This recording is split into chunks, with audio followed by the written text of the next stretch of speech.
ભરૂચના Sarsa bus stand નજીક મુખ્ય ધોરીમાર્ગને ગામના રસ્તા સાથે જોડતા ગરનાળામાં ઘૂંટણથી ઉપર સુધીનું પાણી ભરાતા એક તરફથી બીજી તરફ જવા આવવાવાળા વાહન ચાલકો અને સ્થાનિક લોકોને કલાકો સુધી અટકાવવું પડ્યું હતું.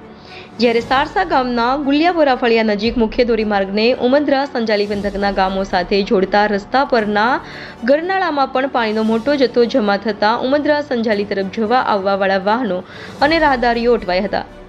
ઉલ્લેખનીય છે કે ચોમાસા અગાઉ જ રેલવે દ્વારા ગરનાળાઓનું નીચેનું લેવલ પાણી નીકળવાના રસ્તાને સમાંતર બને એ રીતની કામગીરી કરવામાં આવી હતી, પરંતુ એ કામગીરી પોકળ સાબિત થઈ હતી અને રેલવે સત્તાવાળાઓનો અણઘડ વહીવટ સામે આવ્યો હતો. ઉમદરા સંજાલી તરફ જવાવાળા કેટલાક વાહન ચાલકો ઉમરલા થઈને લાંબોઈ ચક્રાઓ લઈને જતા પણ નજરે પડ્યા હતા. હજુ ચોમાસાની શરૂઆત થઈ છે ત્યારે શરૂઆતે જ ગરનાળાઓમાં પાણી ભરાવાની સમસ્યા સર્જાતા લોકોમાં રોષ ફેલાયો હતો.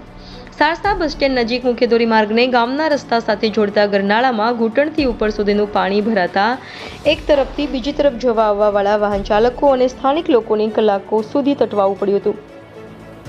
જ્યારે સારસા ગામના ગુલિયાપરા ફળિયા નજીક મુખ્ય ધોરીમાર્ગને ઉમદરા સંજાલી પંથકના ગામો સાથે જોડતા રસ્તા પરના ગરનાળામાં પણ પાણીનો મોટો જથ્થો જમા થતાં ઉમદરા સંજાલી તરફ જવા આવવાવાળા વાહનો અને રાહદારીઓ અટવાયા હતા.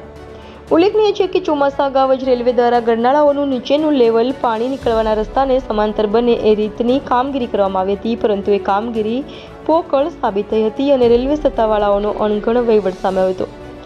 ઉમદરા સંજાલી તરફ જવાવાળા કેટલાક વાહન ચાલકો ઉમરલા થઈને લાંબો ચક્રાઓ લઈને જતા પણ નજરે પડ્યા હતા. હજુ ચોમાસાની શરૂઆત થઈ છે ત્યારે શરૂઆતે જ ગરનાળાઓમાં પાણી ભરવાની સમસ્યા સર્જાતા લોકોમાં રોષ ફેલાયો હતો. રિપોર્ટર સલાઉદ્દીન પઠાણ સાથે ઇન્ડિયા 24 ન્યૂઝ ઝઘડિયા.